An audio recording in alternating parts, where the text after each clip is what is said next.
In the winter of 1880, a family in the Dakota Territory ran out of food on the 14th day of a blizzard that showed no sign of stopping. They had flour, they had salt, they had nothing else. By the 18th day, the flour was gone too. The father cut a strip from his leather belt, dropped it into a pot of boiling water, and served the resulting liquid to his children as broth. It had no nutritional value. It had warmth and the psychological shape of a meal. That was all they had left to give. Welcome to Mystery Wild West. And what you're about to hear is not the version most people know. If this is the kind of history that shows you what survival actually cost, not the campfire and the roasting meat, but the real thing, subscribe. We go deeper here than most. Here's a question to start with. When you imagine a cowboy or a settler eating around a fire somewhere on the frontier, what do you picture? Meat. Probably. Something substantial. The image has warmth in it and abundance, and the suggestion that the land provided for the people living on it. That image was not completely false, but it described a narrow set of circumstances that most people on the frontier, most of the time, did not enjoy. What most people actually ate, most of the time, was something that the popular version of frontier life has almost entirely erased. The mythology of frontier food is a mythology of abundance. The great herds of buffalo, the fish in the rivers, the deer and elk of the mountains, the cattle drives producing beef at scale, all of that existed. None of it was reliably available to the ordinary person trying to eat on any given day. What was reliably available was hardtack. Hardtack was a biscuit made from flour, water, and salt, baked until it was hard enough to survive almost indefinite storage. Hard is not an adequate word for what hardtack became after a few weeks. It could not be bitten without risk of damaging teeth. It had to be soaked in water or coffee before eating to soften it enough to chew. And even then, it offered almost nothing in the way of flavor, nutrition, beyond raw calories, or anything that resembled the experience of eating actual food. It was the staple of the military ration, of the trail, of the wagon train, of the mining camp in the months before the supply wagon came through. It lasted because it had to last. The frontier ran on things that lasted. But here is what the campfire image leaves out. Hardtack didn't stay clean. In the conditions of frontier storage, canvas bags, wooden barrels, the damp interior of a wagon or a tent, hardtack attracted specific insects. Weevils bored into it and laid eggs. The larvae that hatched lived inside the biscuit, feeding on the flour. A piece of hardtack that had been stored for more than a few weeks might contain dozens of larvae when it was finally opened. The men who ate this food knew what was in it. They couldn't not know. The movement inside the biscuit was visible in good light, and the texture when chewing was specific and recognizable. The practice that developed, eating in dim light or after dark, when the contents of the food couldn't be clearly seen, wasn't hiding anything from anyone. It was managing the psychological experience of eating something that the stomach could handle, but the mind struggled with. A soldier on the plains in 1868, tapping his hardtack on the side of his boot before eating, was knocking the weevils loose. This was standard practice, common knowledge, not emergency behavior. Tuesday. And this is where things change. Because of the hardtack situation, unpleasant as it was not the worst of what frontier nutrition produced. The worst was invisible for a long time. It took weeks or months to show up, and by the time it showed up, it had already done significant damage. Scurvy. Most people associate scurvy with sailors, pirates, long ocean voyages, with no fresh food for months. The image has a historical distance to it, a sense of something that happened to other people in other eras. But scurvy was endemic on the American frontier throughout the settlement period. For the same reason it affected sailors, an extended absence of vitamin C, which the human body cannot produce and cannot store for long. Fresh fruits and vegetables were the source. On a cattle drive, on a winter homestead, after the garden had frozen and the stores were depleted in a mining camp whose supply lines had been interrupted by weather, fresh food was often simply not available for days, for weeks, for months in the worst situations. The body's response to vitamin C deprivation was not immediate. It took 4 to 8 weeks before symptoms began, which meant that the depletion was already advanced by the time anyone noticed what was happening. The early signs were fatigue and joint pain, not distinctive enough in a population of people who were always tired and whose joints were always under stress to register as something specific. Then the gums. The gums of a person developing scurvy became swollen, red, and fragile. They bled at the slightest pressure. The teeth, no longer properly anchored by healthy tissue, became loose. In cases that progressed far enough, teeth came out without force, without injury. A man who had been eating nothing but hardtack and salt pork for 3 months might run his tongue over his teeth one morning and feel movement where there had been none before. The mythology of the frontier gunfighter, the tough man of the West, includes a detailed and specific image of physical capability. That image doesn't include loose teeth from vitamin deficiency. It doesn't include the gum disease that made eating already difficult food more difficult still.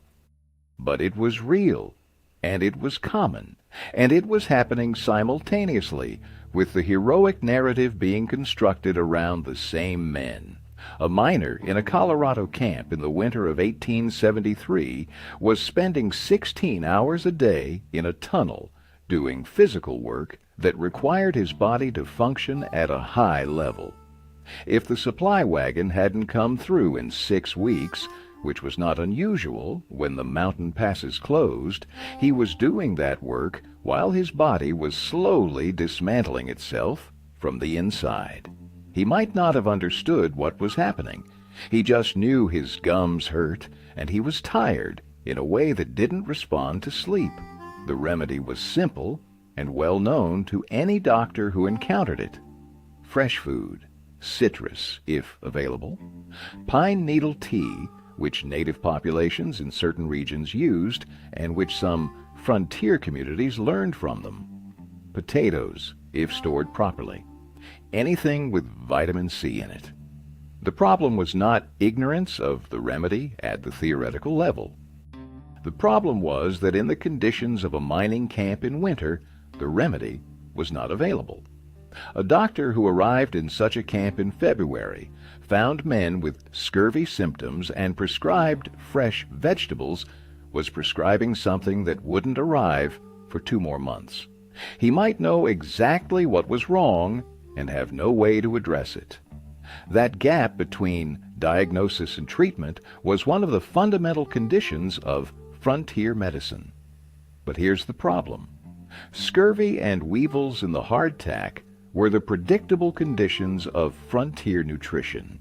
The unpredictable conditions were worse, because the frontier was also capable of producing genuine famine, suddenly, without much warning, in ways that exceeded what the community had prepared for. The winter of 1880 to 1881 across the northern plains was documented afterward as one of the most severe on record. It began early, in October, with storms that continued without adequate break until March. Settlers who had come through previous hard winters were not prepared for what this one produced. Supply routes closed, fuel ran short, And food stores that had seemed adequate for a normal winter were not adequate for a winter of this severity and duration. A family that had put up enough food for 5 months of winter found themselves in the 7th month of winter with nothing left. The arithmetic was brutally simple. They had not planned for this because no one had seen this before. The food was gone, and the snow was still there. The boiling of leather was not a last resort in the dramatic sense that the word suggests. It was a genuine practice, documented in multiple accounts from multiple locations, that served a specific purpose. Collagen in leather, when boiled for a long time, broke down and produced a liquid that had some minimal caloric content and, more importantly, was hot and had the texture and steam of broth. It was not broth. It did not nourish in any meaningful way.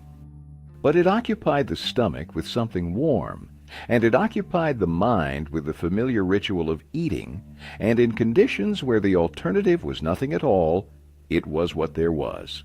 Shoe soles were boiled the same way. Harness leather. Whatever leather was available. The smell was specific and not good. The taste was specific and not good. The people eating it knew all of this and ate it anyway, because the hunger was worse than the knowing. Think about what that actually requires of a person. To sit at a table in a house that is cold because the fuel is running low in a storm that has been going for weeks, and to serve your children a bowl of hot water that has had a piece of boot in it. And to do this not as a story you'll tell later, but as the actual meal, the real one, the only one available. And then to get up the next morning and try to think of what else might be done. That is not the campfire image. That is not abundance. That is the frontier stripped of its mythology and reduced to what it actually was at its hardest moments, a set of conditions that people survived or didn't by any means available. Here is a question worth sitting with. Have you ever gone more than a day without eating? By choice or by circumstance? A fast? A hospital procedure? A period of illness where food wasn't possible? If you have, you know something about how the body responds in the first 24 hours. The hunger becomes physical. The concentration breaks. The irritability rises. Now extend that to a week. Now extend it to a situation where you have children, and the decision about whether you eat is also a decision about whether they eat, and there isn't enough for both. That calculation, who gets the food, in what order, in what quantities, was a real decision that real people made on the frontier during periods of scarcity. It appears in the documentary record with a directness that is hard to read. Parents who ate less than their children, fathers who ate nothing and told their wives they weren't hungry because the available food was enough for the children, or it was enough for all of them, but not for all of them comfortably. And the choice had to be made. The mythology needs people to be strong. These people were strong. But strength in this context looked like a man lying about not being hungry so his children could eat. That's not the strength of the gunfight. It's quieter and harder and doesn't make a good poster. The cattle drive diet had its own particular shape that fit the hardtack reality. The basic ingredients of the chuck wagon were beans, cornmeal or flour, salt pork, coffee, and dried beef. The cook who could do something interesting with those ingredients was valuable. The cook who couldn't produce the same 4 things in slightly different arrangements, meal after meal, for months. Beans were the center of the drive diet. Pinto beans, boiled until soft, salted, sometimes flavored with whatever fat was available from the salt pork. They were nutritious in specific ways and deficient in others. They provided protein and carbohydrates. They did not provide vitamin C. A drive that ran for 3 months on beans, cornbread, and salt pork was a drive on which the men arrived at the end with the early signs of scurvy, without necessarily connecting what was happening to their gums to what they had been eating for the previous 12 weeks. The coffee was essential in a way that went beyond taste. The stimulant effect of caffeine was one of the few reliable tools available for managing the exhaustion of night watch, of long days, of the accumulated fatigue of the drive. A cook who ran out of coffee before the drive ended had a specific problem on his hands. The men who depended on the coffee to get through the night watch were not going to get through it as reliably without it. Substitutes were used when coffee ran out. Chicory was the most common. Ground roasted grain in some variations. The substitutes provided the hot liquid and some of the ritual of the coffee break without the active ingredient that made the ritual functional. Men noticed the difference immediately. And this is where things change again. Because the food situation on the drive, difficult as it was organized. The chuck wagon represented planning and supply. Someone had put thought into what was available and what the drive needed for its duration. The worst food situations on the frontier were the unplanned ones, the ones where the system failed. Mining camps that grew faster than their supply infrastructure were a recurring example. A strike that attracted 300 men in 6 weeks had not attracted an equivalent growth in the mechanisms for feeding 300 men. The general store that had served a camp of 40 was now the general store for 300, and its inventory had not scaled at the same pace as the population. Prices rose under those conditions. A pound of flour that had cost a few cents in a stable supply environment cost multiples of that in a boom camp where supply was short and demand was vertical. The richest men in town bought what they needed and stored it. The men who had arrived late, who had spent their stake on the claim and had little left, bought what they could afford and managed the rest. A miner in a Nevada boom camp in 1873, who arrived with enough money to stake a claim and buy a month of supplies, found that the supplies he could afford at boom camp prices didn't last the month. The gap between what he had and what he needed was filled with whatever was available at whatever cost. Sometimes nothing was available. Then the gap was just a gap. The supply wagon that arrived once a month or every 6 weeks or whenever the road was passable was the event that reset the situation. When it arrived, there was enough. When it was delayed by weather or by the wagon breaking down or by the route being washed out, the camp ran short. The timing was never reliable enough to build a confident supply strategy around. A camp that had been at half rations for 2 weeks when the wagon finally appeared responded in ways that anyone who has been hungry can predict. The prices the wagon driver could charge at that moment were whatever he decided they were, because he had what the camp needed, and the camp had been without it long enough that the negotiating position was entirely his. Some drivers charged fair prices, some did not. The camp paid whatever it was, because the alternative was another week without. Here is another question that sits in the middle of all of this. Why did people go to these places knowing the conditions? Why did settlers take homesteads in territories where the risk of a bad winter was known? Why did miners follow strikes into mountain camps where supply was uncertain and the work was dangerous and the food was what it was? The answer is almost always the same. What they were leaving was worse, or felt worse, or offered less possibility than the difficult known conditions ahead.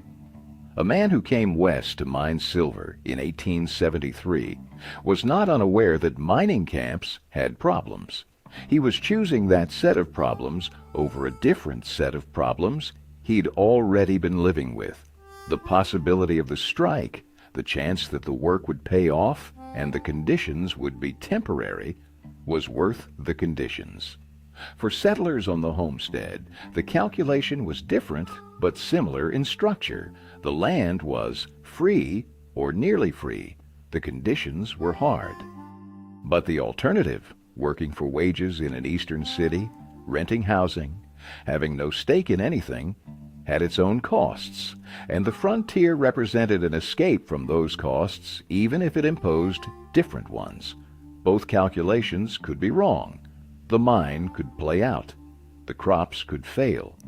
The winter could be one that nobody had seen before. When that happened, the people who had made the bet found themselves in conditions they had not planned for, eating boiled leather while the storm kept going, surviving on hardtack that moved when you looked at it in the light. They endured it because they had no choice, and because the bet still wasn't entirely lost, and because stopping was worse than continuing. The spring would come. The supply wagon would eventually arrive. The storm would end.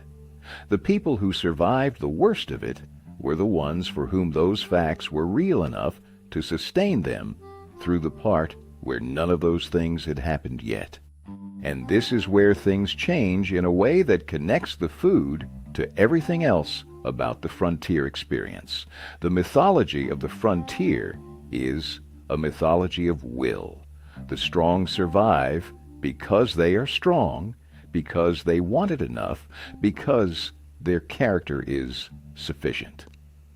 The hardtack reality tells a different story. The people who survived the worst winters and the worst supply failures and the longest drives on the most deficient diets were not the ones with the most iron will. They were the ones whose bodies happened to be more resistant to scurvy, or whose children didn't get sick when they did, or whose supply wagon arrived in week 6 instead of week 10, or whose neighbor happened to have stored a little more than they needed and was willing to share. Character mattered. But so did variables that character had nothing to do with. The mythology doesn't have room for those variables. It needs the outcome to be about the person. If someone survived, the story needs it to be because of who they were. If they didn't survive, the story needs a reason that locates the failure in them somehow.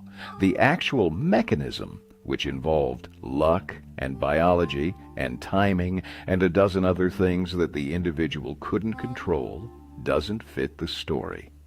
So the story got told without it.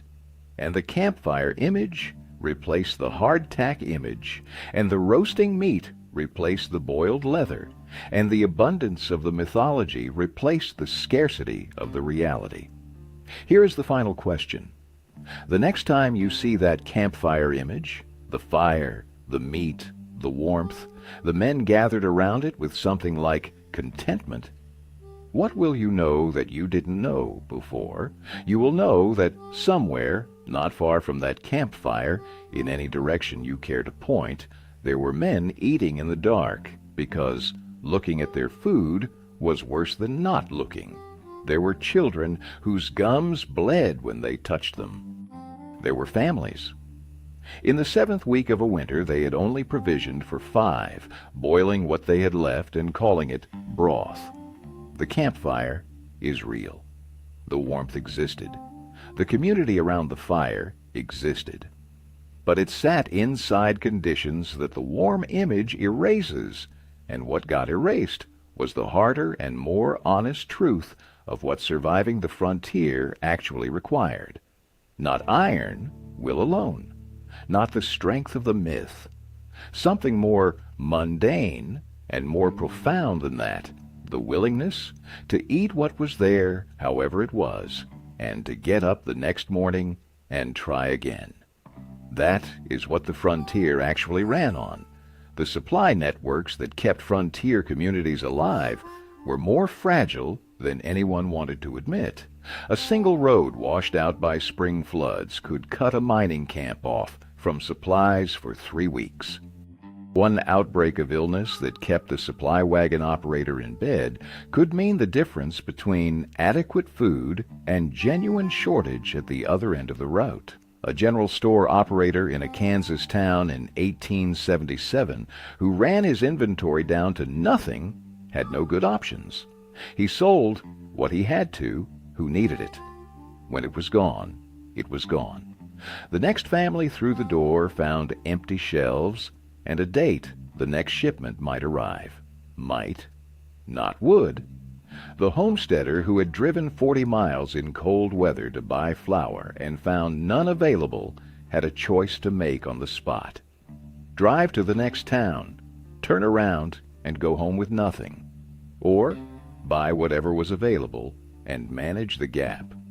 These were the small, grinding, practical decisions of people trying to stay alive in conditions that kept changing the terms.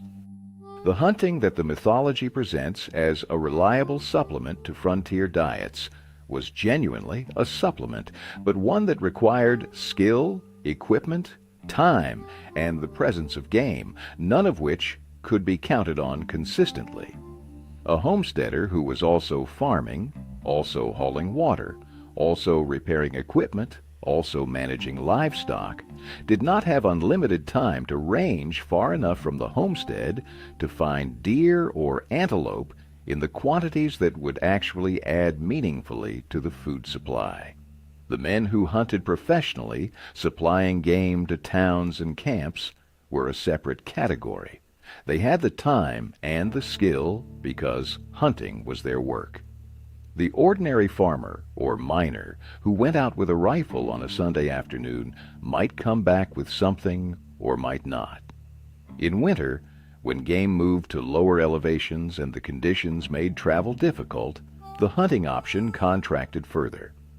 Buffalo, the great protein source of the plains, was being systematically reduced throughout the 1870s by commercial hunting at a scale that the mythology also tends to soften. By the mid-1870s, the southern herd had been effectively destroyed. By the early 1880s, the northern herd was following. The communities that had relied on buffalo as a supplement to their diet found that supplement disappearing over the course of a decade, replaced by nothing equivalent. A Comanche or Cheyenne family watching the buffalo disappear was watching their food supply disappear. That's not metaphor. That's the literal consequence of the commercial hunting that was processing hides and leaving carcasses across the plains in quantities that a generation later became the source of the bone industry, which collected what remained for fertilizer. The scale of the removal was enormous, and the communities most dependent on the animal felt it first and most severely. But here's the problem. The frontier food situation wasn't only about shortage, it was also about monotony and the specific kind of damage that monotony does when it isn't just boring, but actively harmful. The same food, day after day, month after month, without variation, without anything that the body needed that the available food didn't provide. That was the operating condition of frontier nutrition for most people, most of the time. The human body is designed for variety in ways that weren't fully understood in the 1870s, but were producing consequences that the frontier population could see clearly enough, even without understanding the mechanism. A man eating nothing but beans and cornbread and salt pork for 3 months was not just bored. His body was developing deficiencies that would show up on a clinical chart as multiple simultaneous nutrient shortfalls. Vitamins, minerals, the specific proteins that beans and pork provided in the wrong combinations, all of this was working against the body's ability to function at the level the work demanded. The fatigue that was endemic on the frontier, the bone-deep exhaustion that contemporaries described as part of the standard condition of frontier life, had multiple causes. The physical labor was real. The disrupted sleep was real. But the nutritional inadequacy was also real, and it compounded the other causes in ways that nobody could measure at the time. A homesteader in Nebraska in the winter of 1878 who felt too tired to do what needed doing was not weak. He was running on an insufficient caloric base with multiple vitamin deficiencies after months of physical labor in cold conditions that demanded extra calories his diet wasn't providing. His body was doing the best it could with what it had been given, and what it had been given wasn't enough. The spring, when it came, often brought a temporary improvement. Garden plants started providing fresh food.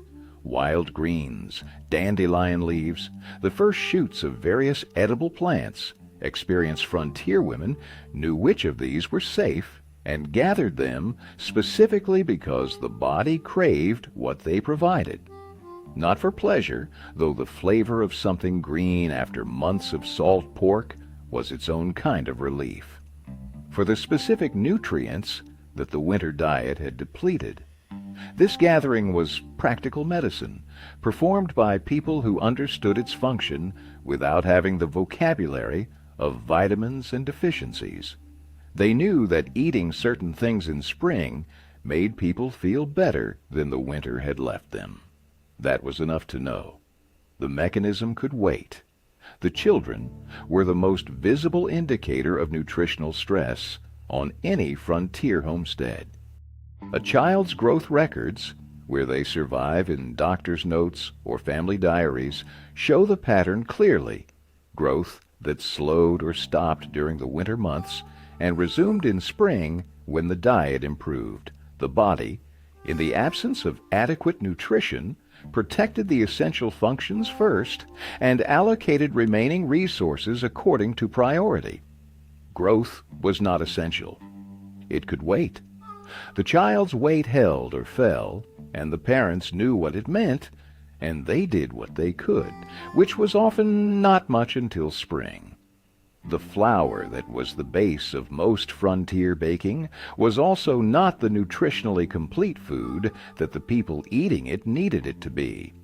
Refined white flour, increasingly common as milling industrialized through the 1870s, had the bran and germ removed in processing, removing with them the fiber, vitamins, and minerals that whole grain contained.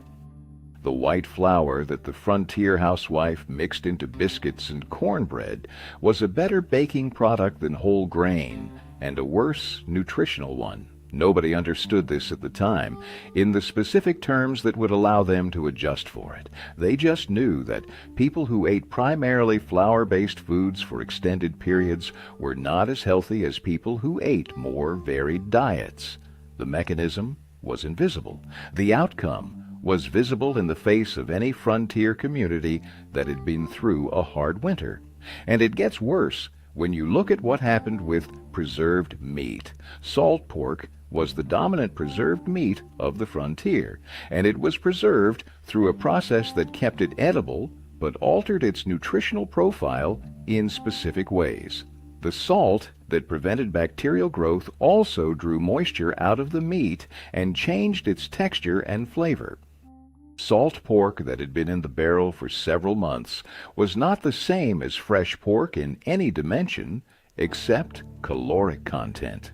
The salt itself created a demand for water. Salty food required more water to process, which was a secondary problem in conditions where water had to be hauled and heated and was therefore not something to be consumed casually. A family eating primarily salt pork through the winter was also a family needing more water than their water hauling system was optimized to provide. Everything on the frontier was connected to everything else by the same set of scarce resources: water, fuel, food, labor, and a shortage in any one of them sent consequences through all the others. The boiled leather broth required water and fuel. The water had to be hauled. The fuel had to be collected. The labor to do all of this came from people who were not eating enough to perform it at full capacity. That loop not enough food to do the work to get the food, was the specific trap of frontier starvation in its worst forms.